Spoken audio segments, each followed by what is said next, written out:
दोस्तों आप में से बहुत सारे भाइयों ने जो है लोन ले रखा हो सकता है पर्सनल लोन हो, होम लोन हो, ऑटो लोन हो, बिजनेस लोन हो सकता है ये जो लोन है ये बैंक से लोन हो या फिर नॉन बैंकिंग फाइनेंस कंपनी उनसे लोन हो। लेकिन कोविड के चलते हम सभी की जो इनकम है उस पर असर पड़ा है, चाहे वो नौकरी है चाहे धंधे हैं। ऐसे में आरबीआई ने शुरू के 6 महीने बैंकों को निर्देश दिया था कि जो भी इन्फेक्टेड बोरोवर हैं उनको ईएमआई मोरेटोरियम दिया जाए। और लगभग सभी जो भी इससे इन्फेक्टेड थे, जिनकी सैलरी कम हो गई थी, जॉब लॉस हुआ था, बिजनेस लॉस हुआ था, उन्होंने ईएमआई मोरेटोरियम लिया था। लेकिन अगस्त में मोरेटोरियम का जो टाइम वो खत्म हो गया था।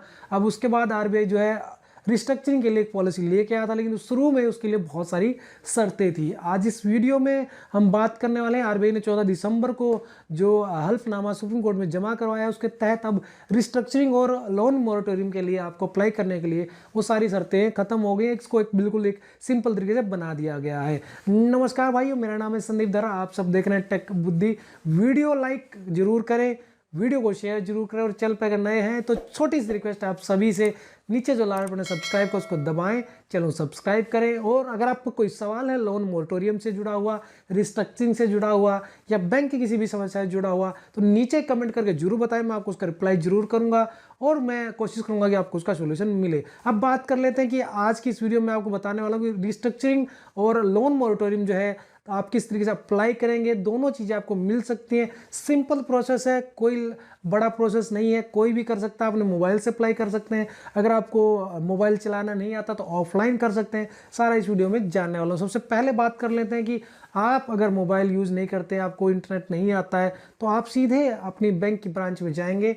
अपने लोन की जो भी लोन नंबर है उसका पता होना चाहिए, आपको अपनी डिटेल पता होनी चाहिए और साथ में आपका जो इनकम प्रूफ है कि आपकी सैलरी अभी कम आ रही है। अगर बैंक स्टेटमेंट तो बैंक स्टेटमेंट लगा दीजिए, अगर सैलरी स्लिप है पिछले कुछ महीने की वो लगा दीजिए।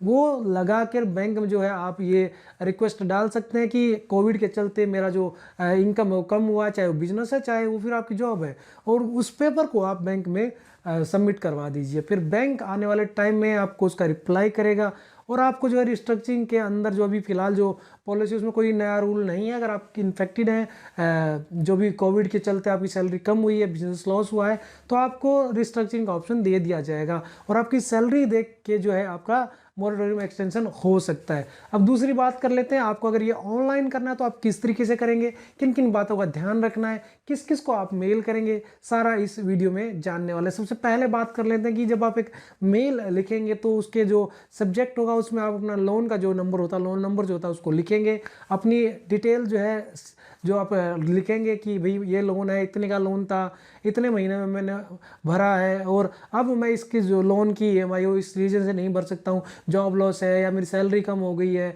और उसका जो प्रूफ है, आपकी सैलरी का जो प्रूफ है, या तो आपकी सैलरी स्लिप होगी या फिर आपका जो बैंक स्टेटमेंट है पिछले 3 महीने का, वो अटैच कर देंगे। और मेल किसको करना है मैं बता देता हूँ। मेल सबसे पहले आप जो कस्टमर केयर आपकी बैंक का उसको मेल करेंगे। उसके बाद आप मेल को जो है हायर प्रायोरिटी में रखने के लिए आपके एरिया का जो बैंक का हेड है, जो बैंक की ब्रांच जो हेड करती है, उसमें आप इंटरनेट पे इजीली जो है ढूंढ के उसका मेल आईडी ढूंढ के उसको सीसी करेंगे। साथ में बैंक के जो बड़े ऑफिसर होते हैं, सीईओ हो गए, एमडी हो गए, उनका मेल आईडी विजिबल होता है, बैंक की वेबसाइट पे भी होता है, आप गूगल पे सर्च करेंगे उस पर ही मिल जाएगा। अगर आपको इस पर डिटेल वीडियो चाहिए तो मैं एक डिटेल वीडियो लेके आऊँगा, आप नीचे कमेंट करके बताइए आपको सभी बैंकों के सीईओ और जो एमडी हैं उनके मेल आईडी चाहिए तो उसकी एक अलग से सेपरेट वीडियो बना देंगे, क्योंकि अभी अगर इस वीडियो में मैं आपको बताऊँगा तो काफ़ी लंबा हो जाएगा। सिंपल प्रोसेस यही है कि आप बैंक की वेबसाइट पे जाइए, वहाँ पर आपको सीईओ एमडी का जो है ईमेल आईडी मिल जाएगा, उनको सीसी में रखिए और नीचे जो आप सब्जेक्ट के नीचे जब लिखेंगे अपना बैंक को टू, और उसके बाद उसमें लिखेंगे कि भाई मेरा लोन ये था, अमाउंट ये था, इतनी ईएमआई में भर चुका हूँ, कोविड के चलते इन्फेक्टेड हुआ हूँ, मेरी सैलरी कम होगी, जॉब लॉस है, बिजनेस लॉस है और इसके ही अटैच डॉक्यूमेंट है। तो मुझे आरबीआई की नई गाइडलाइन के तहत मुझे रिस्ट्रक्चरिंग और जो ईएमआई मोरेटोरियम है वो दोनों दिया जाए, क्योंकि मैं अभी फिलहाल ईएमआई को कंटिन्यू नहीं कर सकता। और इसके साथ उसमें कई बार क्या होता है, बैंक की तरफ से आपको रिजेक्शन मिल सकती है और बैंक जनरली 99% में यही एक जो रीज़न देता है कि हमारी इंटरनल जो पॉलिसी थी उसके अकॉर्डिंग आपका जो ये प्रोसेस नहीं हो सकता। ऐसे में आप पहले उस मेल में जो आरबीआई का जो सर्कुलर है कि भाई किसी भी गाइडलाइन की ज़रूरत नहीं है, उसको डाल दें, जो आपकी मेल है जो उसमें अटैच कर दें। और भेज दें। इसके बाद 90% केसेस में क्या है देखा गया कि आपको रिस्ट्रक्चरिंग जो है दे दिया जाता है, ईएमआई मोरेटोरियम एक्सटेंशन दे दिया जाता है।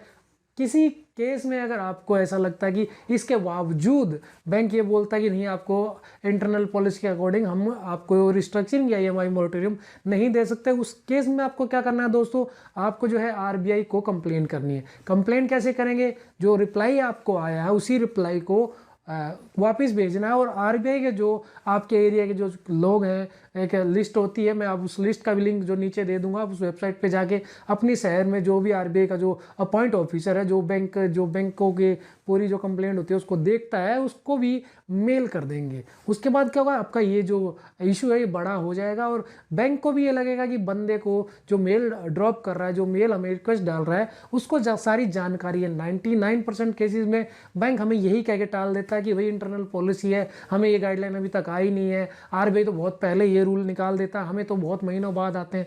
तो दोस्तों ईएमआई मोरेटोरियम और रिस्ट्रक्चरिंग के लिए जो लास्ट डेट है वो 31 दिसंबर है। आप इस तरीके से अप्लाई करें। फिर भी कोई दिक्कत आती है, कोई समस्या आती है, आप कमेंट करके बताएं, मैं उसका रिप्लाई करूंगा, आपको मैं तरीके से गाइड करूंगा किस तरीके से आप रिस्ट्रक्चरिंग और ईएमआई मोरेटोरियम को अवेल कर सकते हैं। वीडियो को लाइक करना ना भूलें, वीडियो ज़्यादा शेयर करें, क्योंकि आप जैसे बहुत सारे भाइयों को जो ईएमआई मोरेटोरियम और रिस्ट्रक्चरिंग जो है अवेल करना है। और चैनल को जरूर सब्सक्राइब करें, क्योंकि इस तरीके की अच्छी नॉलेज वाली वीडियो आप सबके लिए लेके आता रहता हूँ। और चैनल को ज़्यादा से ज़्यादा सपोर्ट जरूर करें, सब्सक्राइब जरूर करें, शेयर जरूर करें।